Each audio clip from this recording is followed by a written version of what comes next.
The 1970s gave us some of the greatest music ever recorded.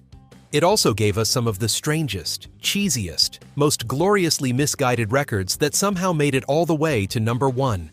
You knew every word at the time. You may have actively blocked them from memory since. Here are 15 embarrassing 1970s songs that you forgot existed. Number 15.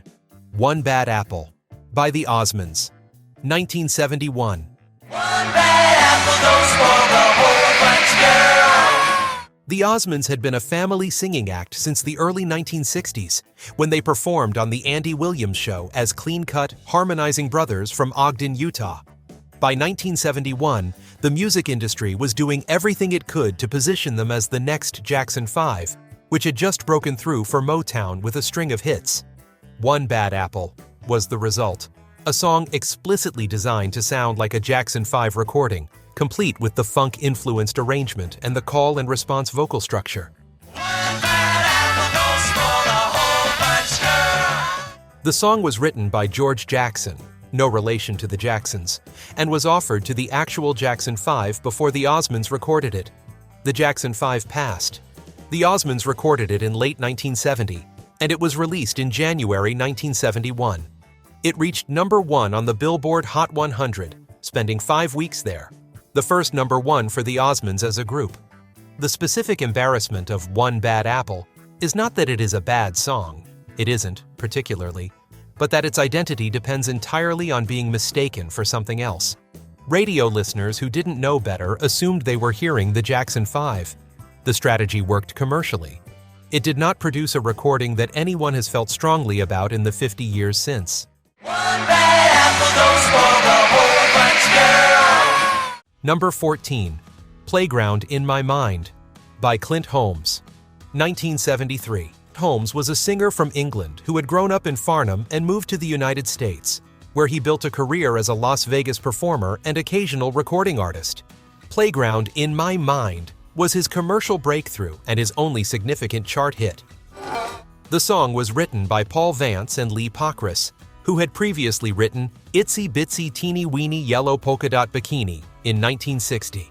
The recording features Holmes singing the adult narrator sections interspersed with a child, specifically his nephew, singing a section that appears repeatedly throughout the track.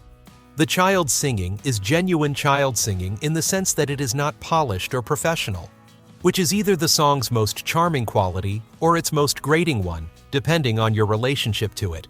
It reached number 2 on the Billboard Hot 100 in May 1973 and spent 17 weeks on the chart. Holmes subsequently returned to Las Vegas, where he has performed for decades as a respected entertainer. He has said in interviews that the song's enduring association with him is a complicated thing to carry. It was his commercial peak. It was made in a style he had not particularly sought, and it is the first thing most people mention when they recognize his name. Number 13.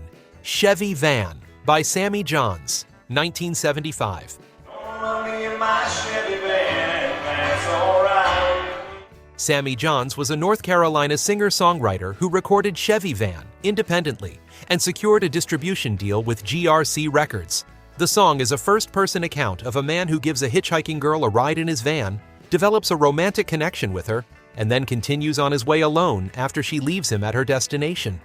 It was the era's specific fantasy of road freedom rendered in 3 minutes of acoustic-flavored country rock.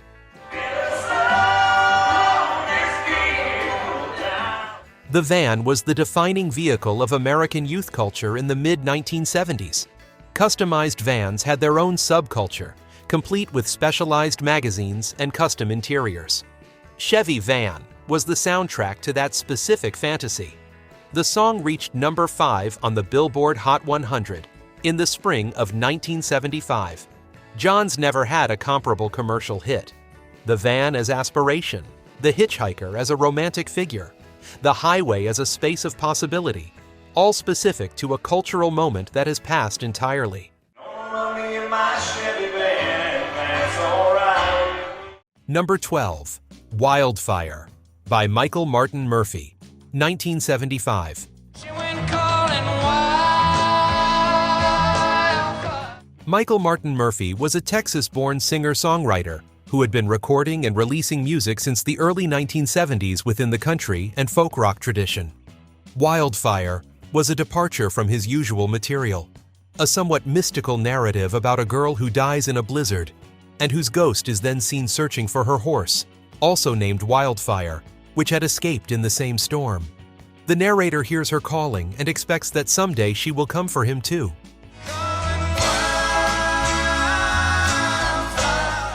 The song reached number 3 on the Billboard Hot 100 in April 1975 and spent 20 weeks on the chart.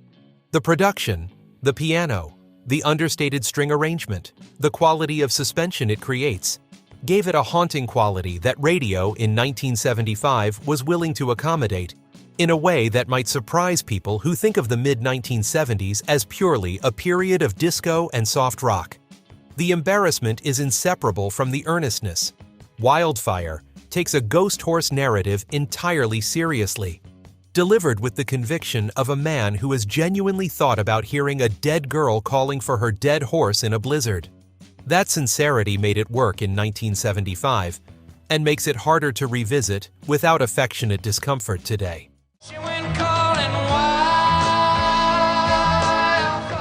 Number 11. Shannon by Henry Gross, 1976.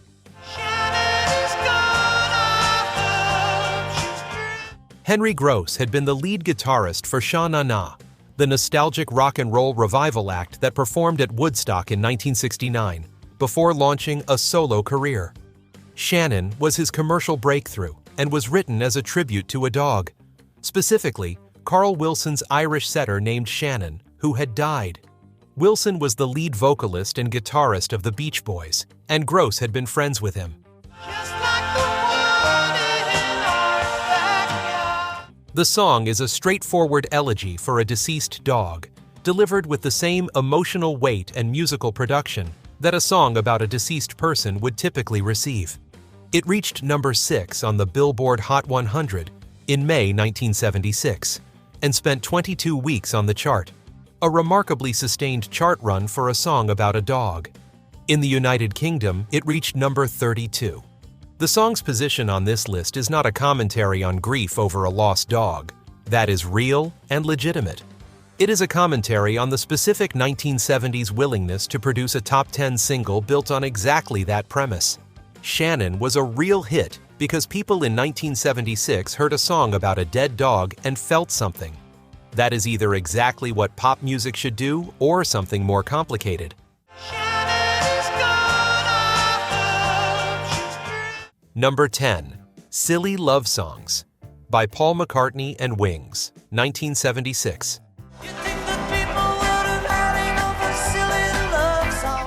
Paul McCartney wrote Silly Love Songs, partly in response to the critical commentary from John Lennon and from rock critics who had taken Lennon's position that his post-Beatles music was superficial, sentimental, and lacking the depth of what he had made with the Beatles.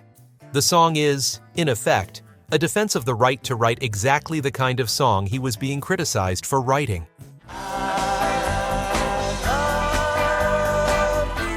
The recording was released in April 1976 and spent 5 weeks at number 1 on the Billboard Hot 100. It was the best-selling single of 1976 in the United States. Wings Wings at the Speed of Sound album, which contained the track, also reached number 1. McCartney had produced one of the most commercially successful records of the decade as a direct response to critical dismissal of his commercial instincts. The embarrassment of Silly Love Songs is specifically the embarrassment of being caught defending something by doing more of it. The song's thesis, that there is nothing wrong with love songs and that people who object to them are missing the point, is delivered as a love song, which is either a perfect piece of self-referential argument or a circular one. Lennon reportedly laughed when he heard it. McCartney had the number 1 single.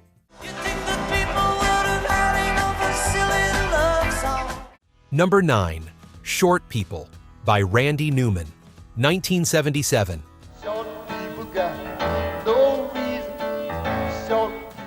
Randy Newman is one of the more accomplished songwriters in American popular music, with a catalog extending from the late 1960s through multiple decades of film scores, albums, and Broadway work. Short People released in October 1977, is one of the most misunderstood songs of its era.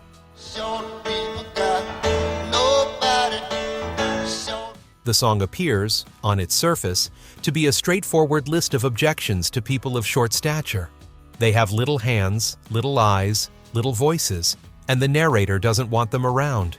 It reached number 2 on the Billboard Hot 100. It also generated genuine outrage. Radio stations in some markets refused to play it. Organizations representing people of short stature wrote letters of protest, and at least one state legislature considered a resolution condemning it. Newman has said consistently that the song is a satire, that the narrator is a bigot whose prejudices are being exposed rather than endorsed, and that anyone listening to the song carefully would understand that the target of the joke is the prejudice itself rather than short people. The level of outrage the song generated suggests that many listeners did not make that distinction.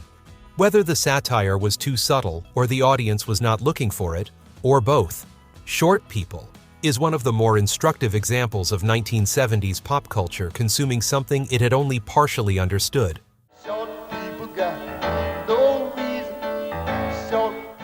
Number 8. Feelings by Morris Albert, 1975. Morris Albert was the performing name of Mauricio Alberto Kaiserman, a Brazilian singer who recorded Feelings in São Paulo and released it in Brazil in 1974 before it found international distribution. The song was written by Albert and Lulu Gasté, though a dispute over authorship was later settled with Gasté receiving a co-writing credit. It reached number 6 on the Billboard Hot 100 in November 1975 and spent 30 weeks on the American chart, one of the longer chart runs of the year. The production is the specific sound of mid-1970s soft pop, the lush string arrangement, the understated rhythm section, the vocal that operates entirely in the register of dignified longing. Nothing is overstated. Everything is felt, or at least demonstrably committed to the performance of feeling. Feelings became one of the most covered songs of the decade, recorded by dozens of artists in multiple languages. It became a specific cultural shorthand for a certain kind of romantic bathos, and the word feelings, in a certain tone of voice, in a certain decade, could conjure the entire aesthetic without any further reference being required. Morris Albert continued recording and performing in Brazil.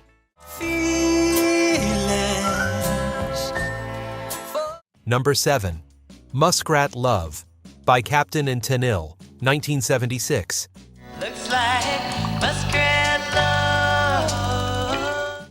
Daryl Dragon, known professionally as The Captain because of the captain's hat he wore, and his wife Toni Tennille had a major commercial success in 1975 with Love Will Keep Us Together, which spent 4 weeks at number 1 on the Billboard Hot 100 and won the Grammy Award for Record of the Year. Muskrat Love was the follow-up approach, and it represents a different creative calculation entirely. And a whirl and a twirl and a tango. The song had been written by Willis Allen Ramsey and recorded by America in 1972. The Captain and Tennille version, released in 1976, reached number 4 on the Billboard Hot 100. It is a detailed portrait of 2 muskrats, named Muskrat Susie and Muskrat Sam, who dance, nibble, twirl, and engage in a courtship that the song describes with a specificity that is either charming or deeply strange, depending on how you encounter it. President Gerald Ford and his wife Betty reportedly liked the song. It was performed at the White House. The specific presidential endorsement of a song about muskrat romance has not been forgotten by anyone who knew about it. Muskrat Love endures as one of the more genuinely distinctive top 5 singles of the decade. Looks like Muskrat Love. Number 6. Having My Baby by Paul Anka, 1974. Having my baby. What a love. Paul Anka had been a successful recording artist and songwriter since the late 1950s. Diana, which he wrote and recorded in 1957, had been a major international hit, and by 1974, he had accumulated one of the more substantial catalogs of anyone who had started in the teen idol era. Having My Baby was written as an ode to his wife Anne de Zogeb, celebrating her pregnancy with their fifth child. You're the woman I love, and I love what it's doing to you. The song reached number 1 on the Billboard Hot 100 in August 1974 and spent 1 week there. It also reached number 1 on the Adult Contemporary chart. It was one of the best-selling singles of that year. It was also the subject of immediate and sustained criticism from feminist organizations and commentators who objected to what they saw as a framing of pregnancy, primarily around the father's feelings and the father's pleasure at the news. The National Organization for Women gave it their Keep Her in Her Place award. The specific title, foregrounding the possessive my rather than a more mutual framing, was the primary point of objection. Anka was candid in subsequent interviews that the criticism had not been something he anticipated. The song's commercial success was genuine, and its cultural legacy is complicated, and both of those things have been true simultaneously for 50 years. Having my baby, what a love. Number 5. Copacabana, At the Copa, by Barry Manilow, 1978. At the Copacabana. Barry Manilow had spent the early 1970s as a session pianist and arranger. He played piano on Bette Midler's debut album and was her musical director, before launching his own recording career. The commercial run he had between 1974 and 1978 was one of the most concentrated in American pop. He had 5 consecutive number 1 albums on the Billboard 200. There was blood and a single gunshot, but just who shot who?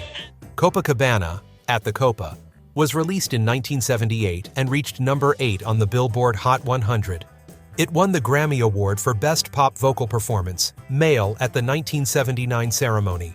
The song is a 3-verse narrative about a showgirl named Lola, who works at the Copacabana nightclub in New York, falls in love with a bartender, loses him to violence, and ends up decades later as a deranged remnant of the glamour she once had. The song was later adapted into a television movie and a stage musical.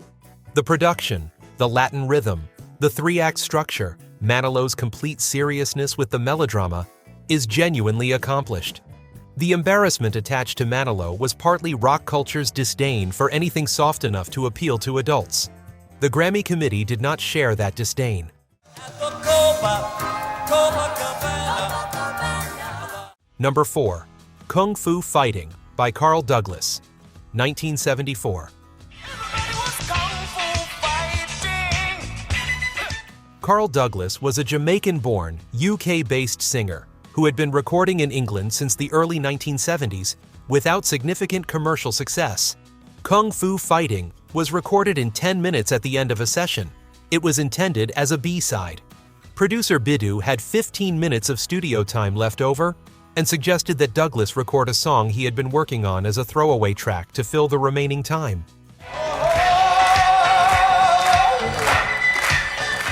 It reached number 1 on the Billboard Hot 100 in October 1974, spending 2 weeks at the top. In the United Kingdom, it also reached number 1 and sold over 1 million copies in its first month, making it one of the fastest-selling singles in UK chart history to that point. Globally, it sold over 11 million copies. A song recorded in 10 minutes as a B-side became one of the best-selling singles in the history of popular music. The song arrived at the peak of the international kung fu craze. Bruce Lee had died in July 1973, and the combination of Lee's films, Hong Kong martial arts cinema in general, and Kung Fu the television series, which ran from 1972 to 1975, had created a moment where anything connected to martial arts was commercially irresistible. Douglas understood the moment and recorded a song about it. The song is exactly as substantial as 10 minutes of remaining studio time suggests. It also sold 11 million copies. Number 3. Disco Duck, Part 1, by Rick Dees and his Cast of Idiots, 1976.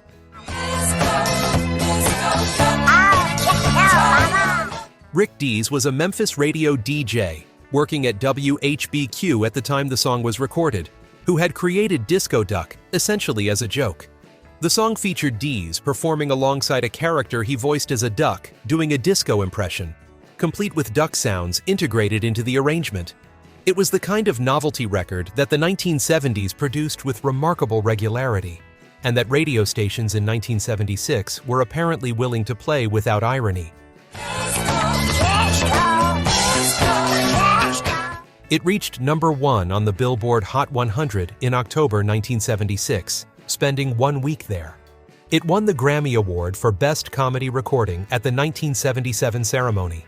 Rick Dees went on to host Solid Gold, a television music program, and American Top 40, which he hosted from 1983 until 2004, a 21-year radio career that was, in part, launched by a novelty duck impression. The specific embarrassment of Disco Duck is that it was a joke that the entire American music industry treated as a serious commercial proposition. It was nominated for a Grammy. It was number 1. The 1970s were willing to elevate almost anything to the top of the chart if it had the right rhythm section behind it. And Disco Duck had the right rhythm section behind a duck impression.